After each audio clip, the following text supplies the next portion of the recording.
My name's Kinn, 36 years old, from Ottawa, Ontario. Work with software engineering. Originally from Brazil, moved to Canada 10 years ago, actually 12 years ago.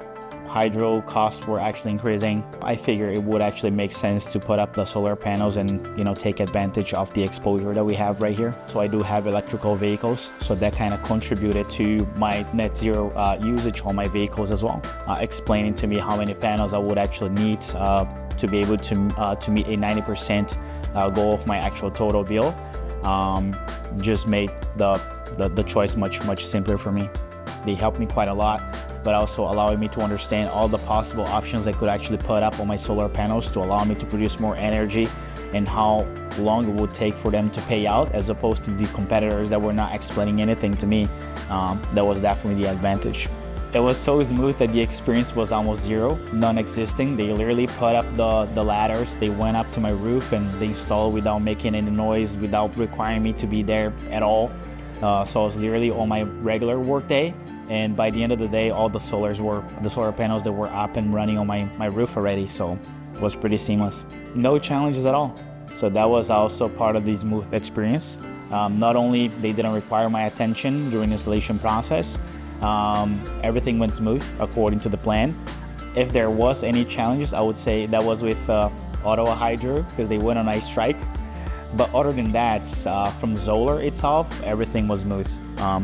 They installed the panel, they configured the things on my phone, and I was monitoring the production by the end of the day, so not a big deal. So by being able to use the 2 electric cars and pulling energy all the way from the solar panel, that was to me the most selling point. So the process within the government is not so much transparent, to be fair. However, XOLAR does help us a lot with that. Not only with filling the forms, but allowing us to understand which companies to contact to get the Enbridge program and whatnot, on explaining what the government should actually be explaining. In regards to the overall system, no major issues, to be fair. Actually, no issues at all. So there's plenty of advantages. I think people just need more education. I understand also people don't understand the separation between having a solar panel and a battery pack.